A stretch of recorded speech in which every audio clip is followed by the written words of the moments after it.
Hello, everyone. Welcome to today's Career Insights on Alternative Careers in the Life Sciences. My name is Ji-Hyun Ju, and I'm an advisor and program coordinator here at Beyond Barnard. We'll be hearing from our three alums today. Thank you so much to our panelists for just making the time to join us in your busy day. And yeah, there will be an audience Q&A toward the end of our program. So for our students in the room, please feel free to ask questions in the chat or unmute yourself when the time comes as well. So yeah, let's get started. We'll start with introductions. So for our panelists, if you can speak on your current role and what your career trajectory has been. And this is super conversational. You guys can just jump in whenever you're ready to speak.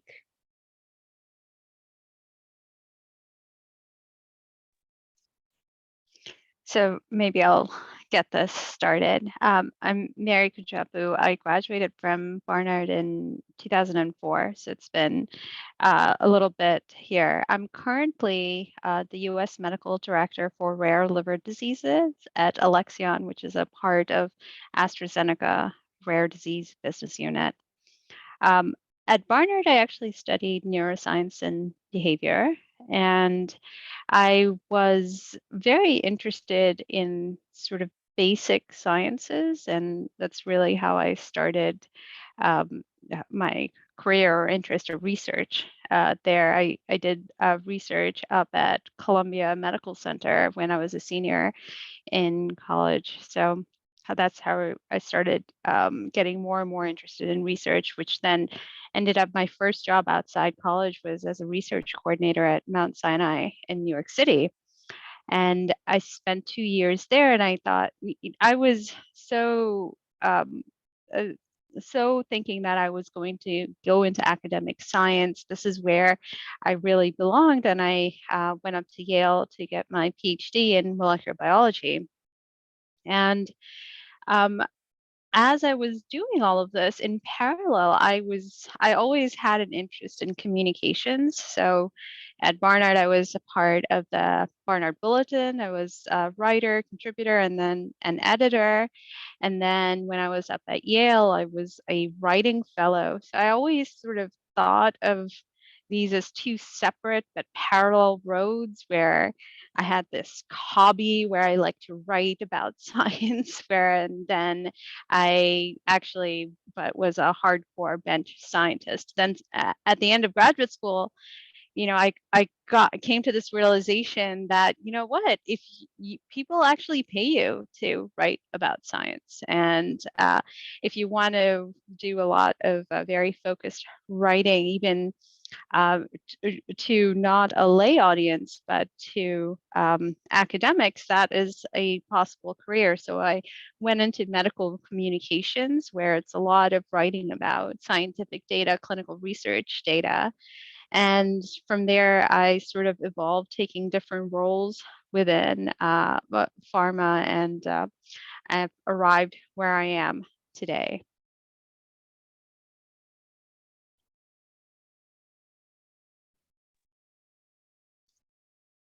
That's a really interesting background, Mary.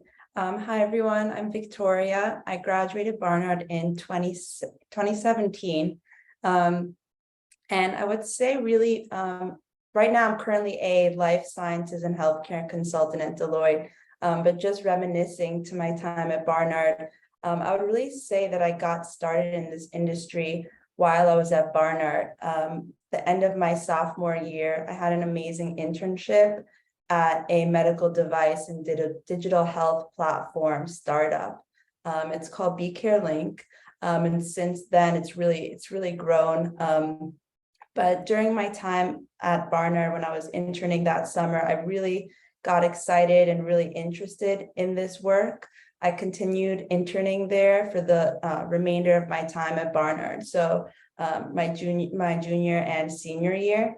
So specifically, the startup focused in on digital health analytics for multiple sclerosis and monitoring and managing the disease. And while there are many apps out there that were growing at that time, This app did something really cool and unique, which I thought was exciting. So it really envisioned a lot of the old MS examinations that were tedious for both doctors and patients. So conducting them, managing them, and continuously doing them into more of a fun game. So we were creating more of like this this interactive game that patients were actually excited to do and didn't find as burdensome. And doctors also thought it was more fun for the patients because they could do it at the comfort of their own home. So this was a really, exciting time for me, and something I'm like, I know I want to be a part of this. It has a lot of potential, opportunity, and I think it really had an impact on people because just changing their everyday lives in terms of how they're managing and looking at their disease day to day. So at that point, I knew that this is what I want to do. And after Barnard College, I jumped into the biotech mecca, which is Boston. I got my first job at Biogen in the medical device and development group, which was really exciting to kind of see a whole different side of the industry. So more of the combination drug product and kind of seeing the conjunction of devices with drugs, the regulatory pathways that it was needed to pass those drugs, and also the new element that was starting to hit the industry at that time, which was user interface. So really emphasizing how these devices, making sure that they're human centric. So not forgetting that portion, that who's going to be using that at the end of the day, and how are their experiences going to be shaped by those devices, especially people that have to use the devices every single day for multiple doses a day. So re-envisioning the process and how it was done in terms of focusing more on the human factors experience was something that was really interesting to me, and continued to push me down this industry, and really on the focus of user-centric and patient accessibility.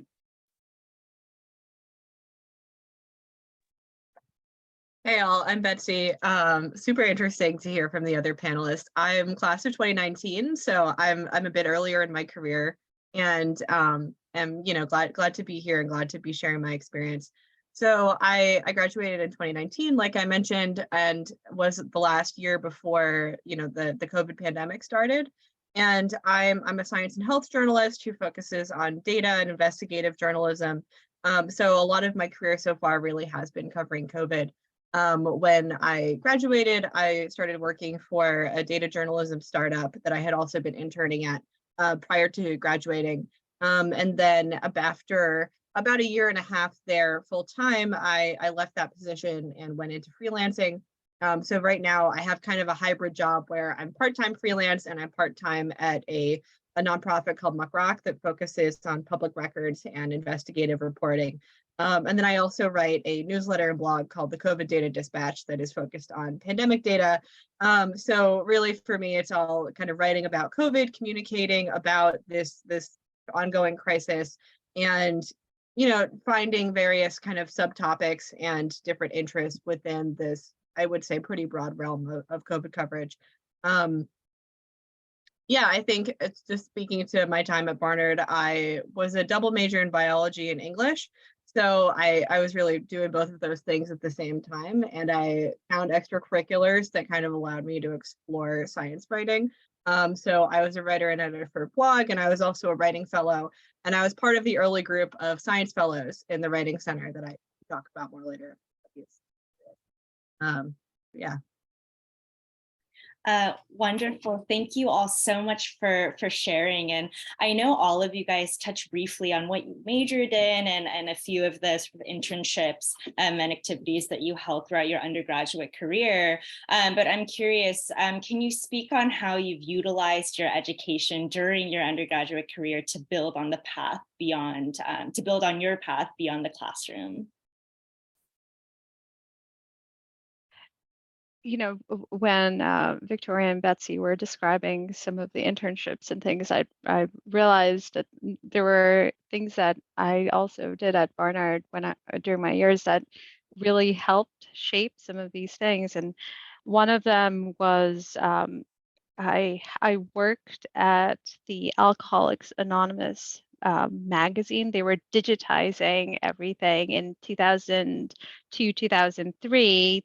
They were going their magazine called The Grapevine was going to go online, and I was hired to help digitize some of these things. So they would scan things, and I'd be like trying to make sure that things were edited and getting things together. But one of the things I was really that really piqued my attention was how do you sort of start there's so much data, right, that's all around us that we're collecting, we're digitizing, we can put together and analyze that, and they wanted to sort of put together this like huge um, content index. And how do you start easily going through magazines, print magazines from the 50s onwards that were being published monthly? How do you try to digitize all this and all the data? How do you start programming and thinking about how to do this? So some of what Betsy was talking about in terms of probably, in this world we're living in where you're constantly deluged with data, how do you start making sense of it, and how do you start thinking about communicating with about that? And at this magazine, what they ended up doing is actually hiring a whole bunch of Barnard women to sit through and catalog all of this. And all of us, we would be wondering, oh my gosh, there has to be easier ways to start putting this together. And we'd like start putting together an Excel sheet and start tabulating things. So it's this really it started me thinking about how do we deal with a lot of data around us, things that have already been collected and stuff, and how do you apply that into science, right? So that, I think that started, there's so many things that you experience in undergraduate that you don't actually realize have shaped a lot of what you are thinking or how you start making decisions. So I thought that was a interesting way I started thinking about data in general. Yeah, I mean, that's definitely something I relate to writing about COVID. There's so much information and you have to figure out like what is actually most relevant to people. What are readers most interested in? What's going to help people make sort of individual decisions now that we're in this period where we don't have a lot of really broad public health guidance. But that's probably a topic for another panel. Yeah, for me, so double majoring in like a science and a humanities was very interesting because in my classes there was very little overlap. English papers I think are very different from science papers or lab reports, even though you're writing and you're sort of communicating in both places. So I really found extracurriculars helpful to kind of bridge those interests and skill sets. Like one of the main things I did when I was an editor at Blog was actually starting a science section. And at the time I was on the editorial board and I sort of brought in somebody to be a science editor, and we brainstormed and figured out how to cover more science events on campus and how to sort of cater to STEM students more, because I think naturally a lot of the people who write for like campus publications tend to be humanities students. So thinking about like how do we bring some more STEM people into the organization and how do we kind of bridge those gaps was something I was thinking about there. And as far as I know, I mean, I don't read Blog that much anymore, but as far as I know, they still do some science coverage, which I'm glad to see. And at the same time, at the Writing Center, I was part of a group of writing fellows who thought, hey, maybe we should work with science classes. And when I was a senior, I ended up being one of the fellows on the intro biology course, which I, of course, had taken as a freshman and had enjoyed. But, when I was a freshman, there was very little support for students writing lab reports for the first time. You were basically thrown into the lab and you did your experiment. And then you were told, okay, here's like the structure to follow. Now go write this and turn it in. And I specifically remember that I would write all my lab reports the night before they were due. I would just sit in the Brooks Lounge and type them out, and it would take like a few hours. And it was definitely not my best writing, So I really appreciated the opportunity kind of when I was a bit older to help students who didn't feel as confident in their writing to kind of go through the different sections and think about what they were trying to explain, say when it came to methodology or results, or thinking about the overall conclusion, figuring out your knowledge gap, all of those sort of little bits and pieces that I think are more broadly applicable than you might think they are when you're a freshman doing a lab report that you don't want to do. So I think that was something I found really valuable, just sort of going through the writing process and learning to really enjoy the process of writing multiple drafts and of getting feedback from a professor or from another student, and you know, using that to really improve how you're communicating an idea to someone else, rather than just writing it out all in one night and then submitting it. Yeah, so I think similarly, thinking about my Barnard education as a whole, I think there's a lot of emphasis on curiosity and creativity. So this is something that I still utilize today in different ways. So curiosity being, research, asking the right questions, critical thinking. So in an industry that's constantly evolving, a lot of uncertainty, it's really important to kind of keep learning, keep thinking, keep asking the right questions. And then obviously creativity, and also an industry that's super uncertain. There isn't one path.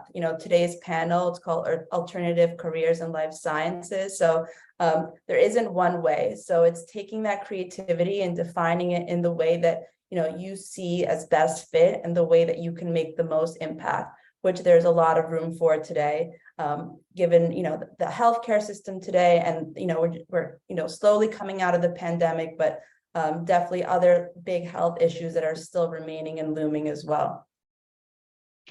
I just wanted to piggyback on what Victoria was saying around critical thinking. I think Barnard really prepares you for using your brain critically in different aspects. It's the science, I obviously majored in science, but because I was forced to take a number of other courses in other disciplines to satisfy all my requirements, it really did force me to think in different ways. And I'll say that it was really an anthropology class, which I know I fought taking so much that really got me thinking about how knowledge is created and how do we communicate that and how do we do that well. So it, the critical thinking aspects of all the work that all the courses that Barnard sort of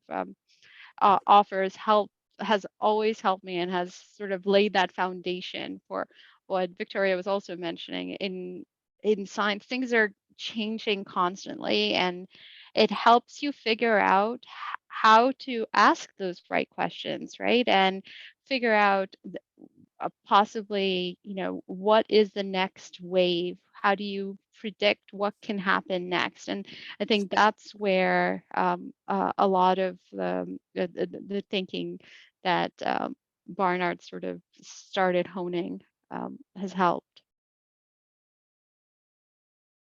Great.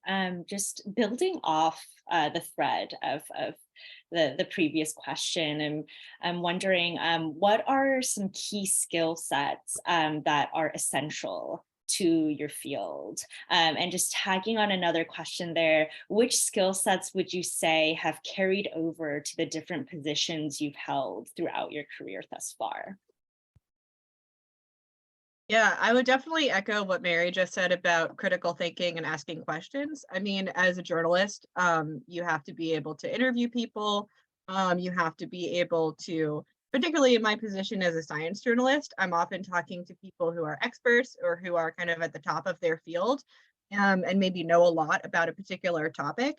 But I have to talk to them in a way to get interesting quotes or interesting sort of tidbits of information that are going to make it into a story for a general reader. So being able to sort of help translate translate from the science to more of a lay audience, and kind of pulling out like what are the really key ideas here, not for other experts, or not what you would put in your scientific paper, but that you want to put it like in a newspaper or in an online article. And then also thinking about like what are the bits of interesting information that are going to pique somebody's interest, and how do you kind of get that out of the debate. And I think the same thing also applies to kind of writing and editing stories, and to collaborating with other reporters, which I do a lot, and sort of figuring out like what's going to go at the top of the piece, what's the headline, like how are we going to really get people to engage with our work. I also think kind of another key skill set I would say is being able to stick to a topic and sort of build your skill set over time. Like one thing I tell people, and one thing I would say is probably common in science journalists as to why we didn't do the academic research thing, is because we don't necessarily want to just be working on one research project for 10 years.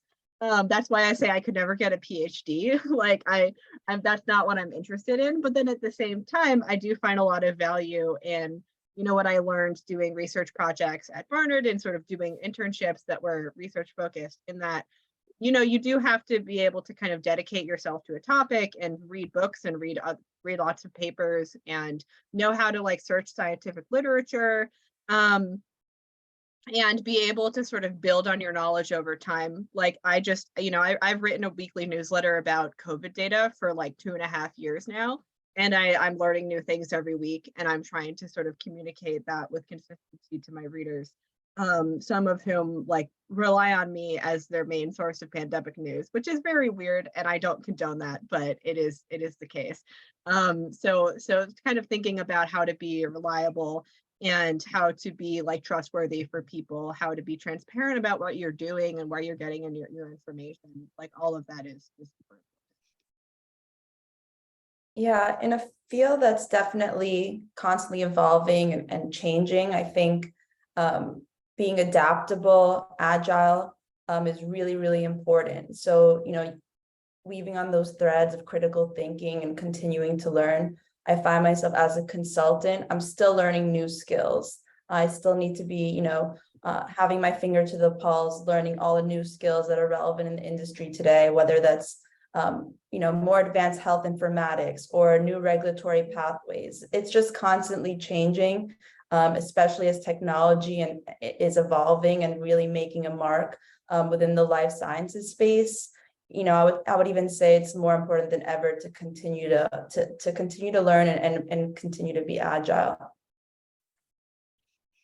I agree with everything Betsy and Victoria have been saying, and I'll just add to that to say that I think storytelling is important. I think how you sort of succeed and go from position to position is being able to explain to your peers, to others within your organization, outside your organization, about why you think certain things are important, and how do you build that story out. And I think that that has been something that I've taken from one role to the next, where I've within pharma, I've actually moved around in medical affairs for a while with different roles. And now my current role is really around medical education and evidence generation. And a lot of it is about trying to figure out what is missing, articulating why it's important for us to fill those gaps to our internal leadership, and then actually filling that, educating outside of the organization, right? So each of those things, being able to clearly articulate the why this is important, is a skill that I think at Barnard I started sort of learning it. And but my junior and senior year, we had to read articles in some of our small seminar classes and present it to each other, choose why we present this. Why is this important? Why did you find this interesting? And then explain that to others and get them excited about it, right? So I think that is a piece that I think is an important skill in any sort of career trajectory. I feel like you guys just within the first couple questions that I've asked have been providing so much like insightful, like fruitful advice for our students.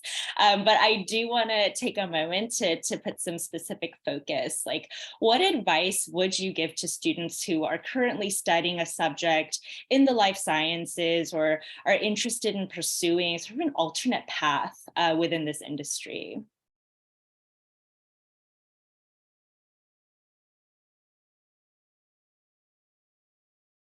I think this is a really good time to pursue a career in the life sciences. There's been so much attention, especially the past couple years, around this industry.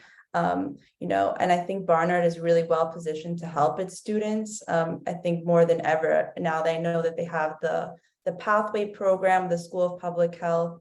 They're also offering a lot more classes. So I guess first off, take advantage of the resources that Barnard is offering, whether at Barnard or Columbia. I remember taking an amazing class. I think at that point it was at the Columbia Graduate School, and it was open to Barnard students about entrepreneurship in life sciences. And I thought that was an amazing, amazing course. And I think continuing to reach out to mentors, go to panels like these and talk to people, I think that's the best way to first get started, is to have those conversations with things that may interest you, with people who have interesting backgrounds, because, at that point, you're not really sure exactly what you want to do, but having those initial conversations, asking those questions and carving out your own path really helps you get there.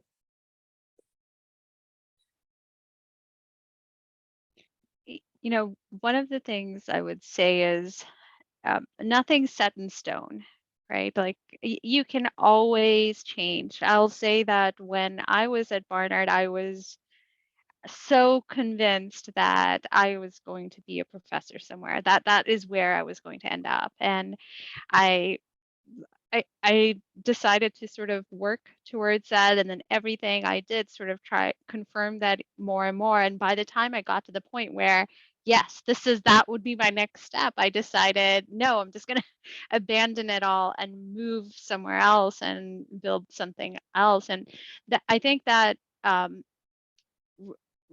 what was amazing is that all of what I learned to that point still applies, right? So even though I may have pivoted, everything is still valuable and is still useful in everything that you do. So I would just, I definitely had a mindset where I had to plan everything out. This is what I was going to do in the next couple of years, and I did all of that, and then decided that the goal I was going towards wasn't what I was interested in anymore, and that's fine. And I think you should just be open to a lot of that. There are roles in life sciences that still have not been defined. There are new ones opening up every time. Victoria was talking about digital health. That's something that's really come alive in the last 5 years or so, and now we're getting to a path where it's accelerating more and more. And I think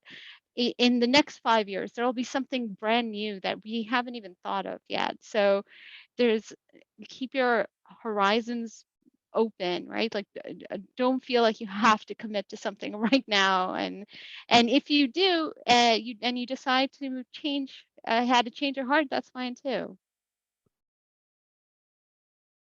Yeah, I definitely echo what Mary and Victoria were saying about sort of keeping your options open, exploring different resources that are available to you. I think it's also helpful at Barnard or at Columbia to look for mentorship and opportunities that are outside of classes and professors. Like for me personally, much as I really loved and appreciated my professors who were my major advisors and stuff like that, they didn't tend to know a lot about areas outside of academia because they were all academics. You know, so like I would ask my bio major advisor about applying for a journalism internship, and he just didn't know anything about that field. So I had to kind of seek out mentorship from people who were currently working in different areas, or, you know, practice things myself by writing a blog or being a writing fellow, looking for internships and stuff like that. So I think, you know, Barnard can help you make all of those connections. Like, you can reach out to other alums. I'm personally happy to talk to anybody who has more questions about science journalism or science communication specifically. And then also I would say, you know, just echoing, I think, what Mary said, that there are so many transferable skills that you can build at Barnard. Critical thinking, being able to communicate, being able to ask good questions, like all of those things carry over into so many areas. And that can be really valuable. And then of course you can, you know, there are so many opportunities now for research, whether you are looking for like interesting internships, or whether you want to kind of read up on different career pathways, look for jobs in different fields. It's much easier to do that and to even try out different career paths. For example, if you want to write a freelance journalism article, there are publications that will take pitches from student writers and from writers who have no previous byline, you know, so you can just try that out, maybe make a bit of money, and sort of see what that experience is like. And, you know, you can use social media to network. You can be a student member of professional associations and, you know, go to a conference. Like all of these things are very available. And yeah, I think sort of keeping your options open and exploring is really important. Victoria and Mary, I know both of you guys touched a bit about sort of the expansion of opportunities within the field of life sciences. So our next question talks about sort of the job market. I'm sure we might have some seniors in the room who might be wondering about this. What does the job market look like currently from your perspective? I think it's booming. I know we have a lot of open positions. I'm constantly interviewing, and I think definitely the job seekers, they have a plethora of options to choose from, right? And um, I find myself always sort of trying to articulate why this AstraZeneca is a good place to come to, which I think is a good thing, right? Where there's a lot of new things for people with a background in science to start applying their skills to new problems. Yeah, similarly to Mary, it's definitely booming, and also to the point about, you know, if there's a position that you don't see, you can create for yourself, because this industry is changing, especially with technology. You know, if you have those skills, you can really create something that, you know, that you could prove that there's value, especially in the space of big data, AI, automation. This has a lot of potential right now, and, you know, everyone wants to make data-driven decisions. So if you can show that value, you know, you're definitely gonna, you know, find something that you can do in the field. Yeah, I mean, I would agree. Life sciences is booming. Journalism is always sort of a tumultuous industry. Like, I can't lie, we're in sort of a layoff period right now. But I think there is an interest. I think the pandemic has sort of shown why it's important to have good science and health journalists specifically, and outside of journalism, like why it's good to have science communicators and people who can not just make the data-driven decisions, but also bring that information to a wider audience and help other people make the decisions. So I think that is going to be more and more valuable. And, you know, outside of specifically reporting, there are so many positions that I just see open all the time at different companies that are looking for science writers, or, you know, government institutions, universities that want help communicating the research that they're doing. and making sure that it's sort of reaching the audience that's going to be impacted by the work. I think that's a growing need for sure. Great. Thank you. Thank you all for your insight there. So for our students in the room, we are reaching our final questions. So please think on questions that you have for our panelists. You can drop those into the chat, or when the time comes, you can unmute yourselves. So I do have one more question for our finalists. It's in the subject of graduate school, mainly because that seems to be, as I'm advising, I hear the big question from our students: do I go to grad school? Do I not go to grad school? And I know that it's a topic for those who are thinking on the life sciences. And so Betsy, you mentioned that you are not very interested in getting a PhD, and Mary and Victoria, I know that you guys have walked that path. So I'm just curious to hear about your thoughts and your decision in pursuing that extra step and not pursuing it. I mean, I think it's a very personal decision. Like it depends on what you feel the degree would do for you. I personally, I figured out pretty quickly when I was majoring in biology that I didn't want to go the academic route, but I did face the question of, should I go to journalism school or do sort of a science communication degree? And I ended up not doing that because I felt that work experience would it would give me the same skill sets and the same connections as I might get from J school without the debt. so that was a concern for sure. But I think journalism school is sort of a specific situation. So I will let the other folks talk more about kind of the more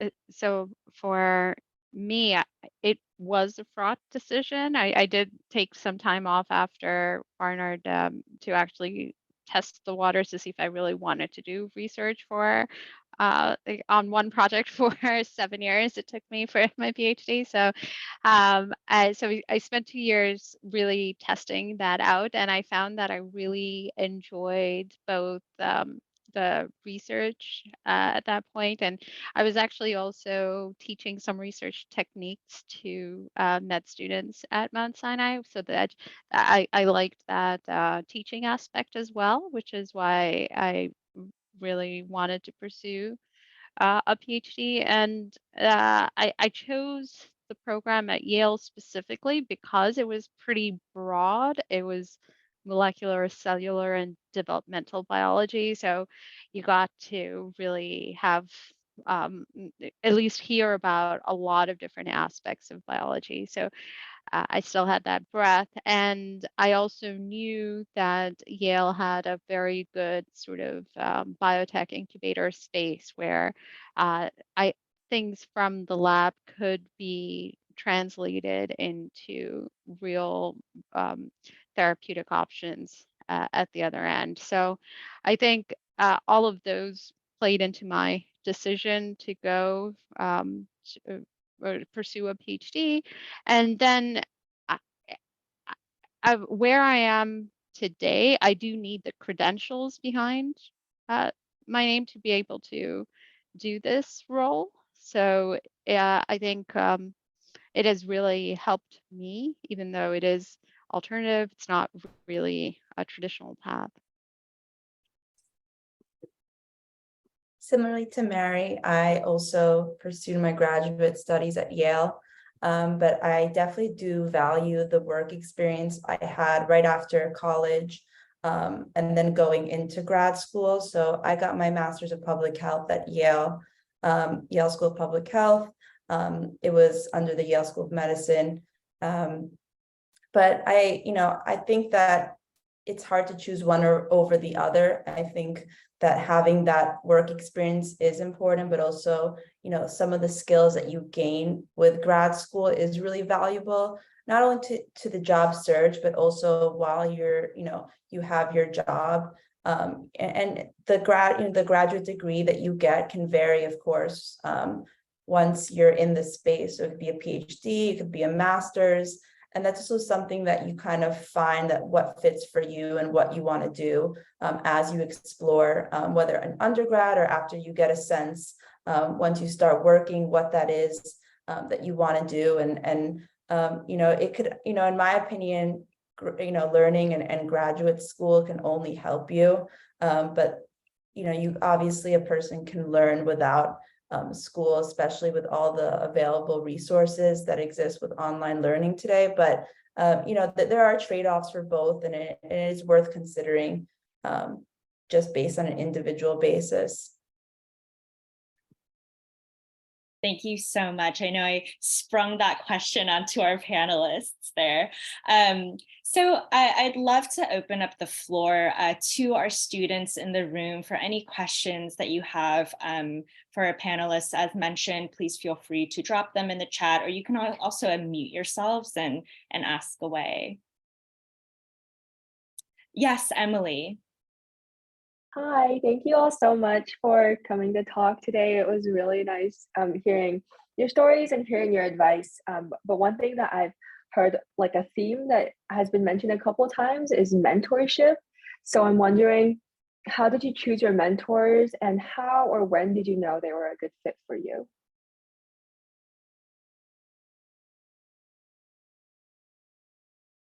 It's a good question. I think there isn't one fixed mentor in your life, right? At different stages of where you are, you seek counsel and mentorship from different individuals.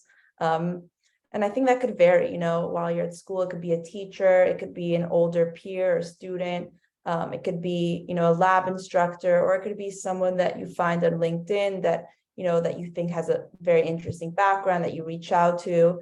And then there are also more formalized mentorship programs that I know that the school has, and taking advantage of that. But just like most things that we covered today, there isn't one path to finding a single mentor.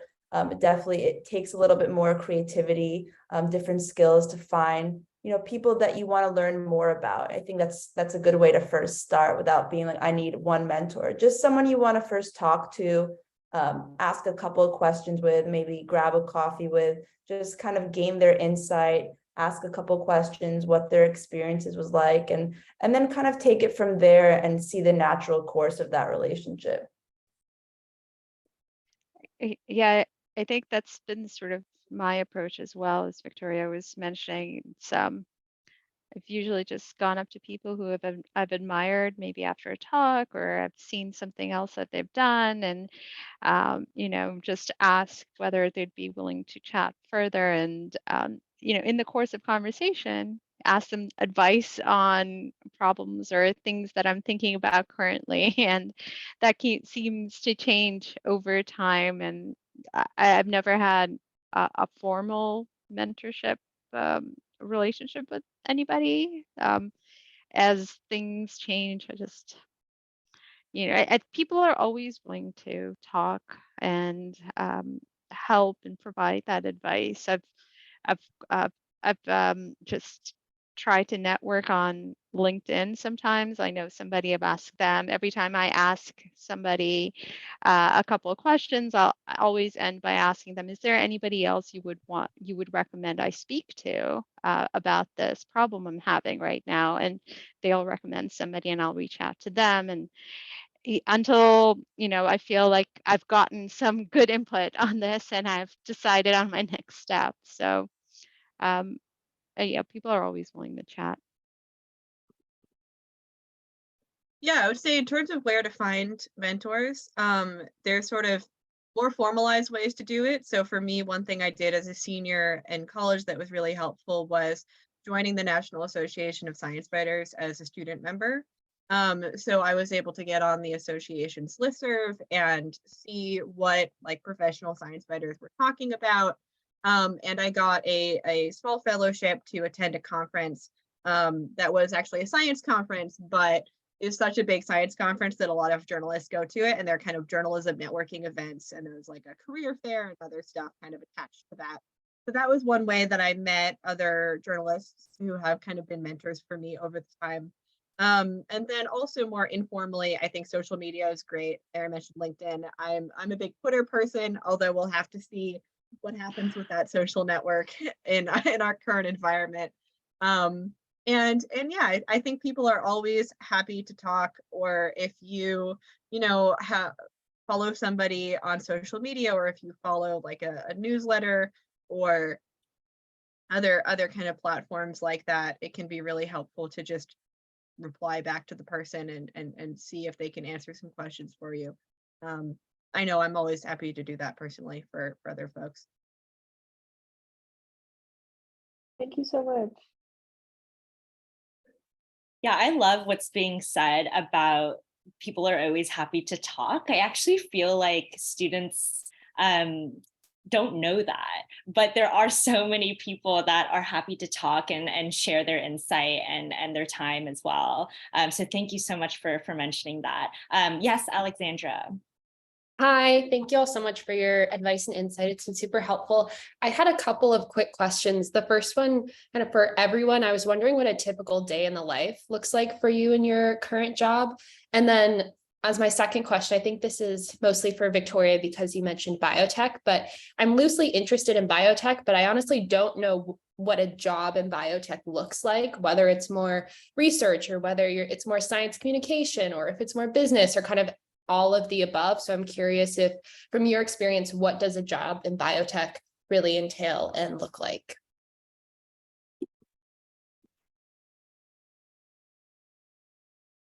I can get started then and jump in. So typical day. So right now I'm a consultant, and there really isn't a typical day, but I guess what I would say is a lot of research skills. So whatever the challenge is at hand, so kind of getting a grasp of what that is, how we can solve it, and then working together with a team. And then also a lot of public speaking and presentation skills. So I would say that's very, very important. At least almost every day I have a presentation, I'm speaking to a group, whether it is my team or a larger group. So I think those I would kind of spotlight on in terms of what I do day to day. So a lot of research and public speaking and presentation. In terms of what jobs in biotech looks like, I think there's a really wide range. So you can start everywhere from like the drug development side. So that includes either the research or manufacturing of a drug substance. Then going up the cycle, that includes more the business side, like project management, life cycle management of that specific drug, regulatory affairs. So the different regulations encompassing getting that drug to be approved.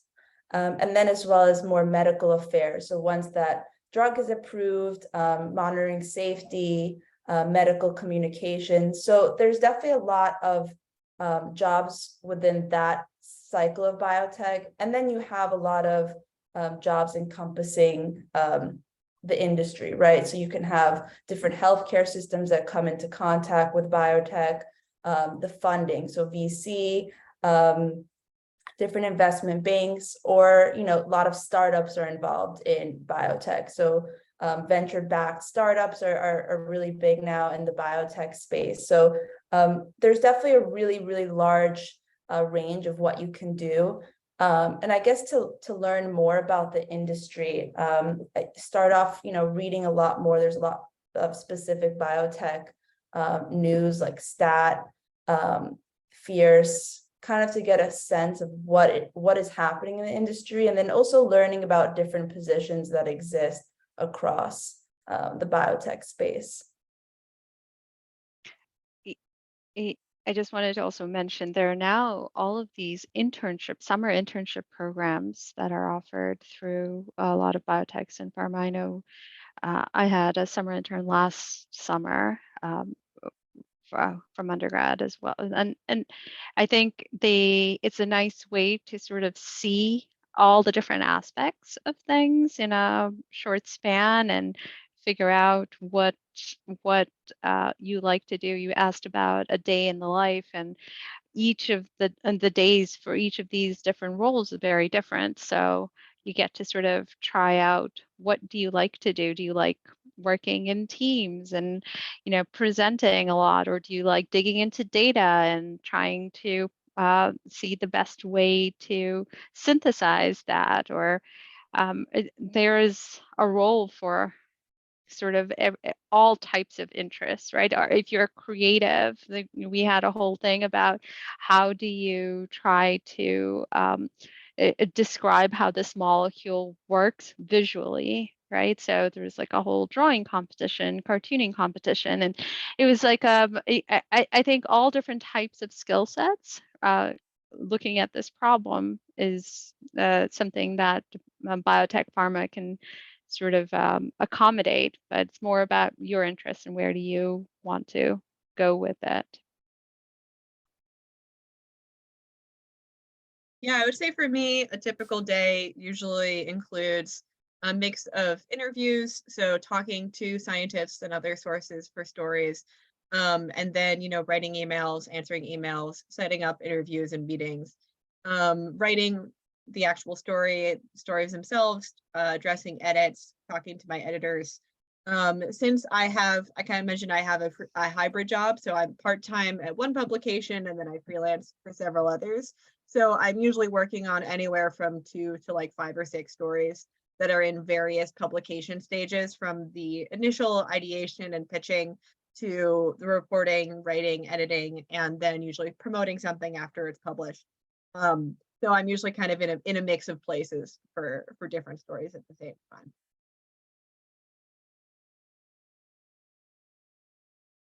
Mary, would you be able to give us a day in the life, just briefly? Sure. So in my current role, I'm leading a team, a bunch of different things going on. So my days, a lot of meetings and trying to figure out the best next step for us as a team and how are we growing, planning out different either medical education programs, what are the topics, who are we going to work with, how are we going to get this done. Um, it's a lot of understanding about the landscape, of the medical landscape, the understanding the literature really well to be able to sort of help provide more detail around those decisions.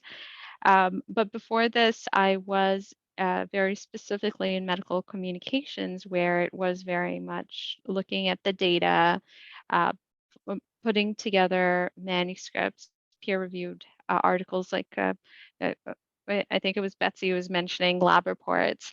These are like glorified lab reports where you have to sort of put it together in a way that other scientists understand and can evaluate well, right? So how do you put all of that clinical research? And that involved a lot of just, time putting pen to paper, figuring out how do you want to present these data? Is it this type of graph or that?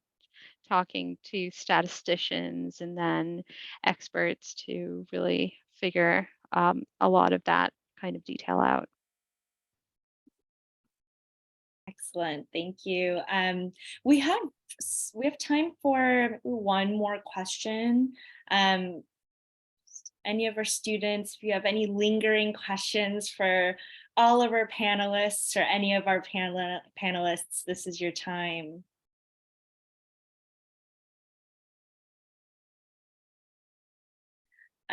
Well, I do want to mention, Alexandra, thank you so much for asking that day in the life question. We actually haven't had that question yet within our Career Insight series. And so I want to add that into future events. I think that that's, it's great. It's a great one. Well, then we'll close out here. I just want to thank our panelists again for joining us today and sharing your experiences. This was just really, really productive and fruitful for our students. You will be hearing from me shortly. Just a reminder to all of our students that you will be getting a recording of the event. And we hope to see you at our next Career Insights in the spring semester. And everyone have a great rest of your day. Thank you so much for joining us today. Bye. Thanks. Bye. Thank you.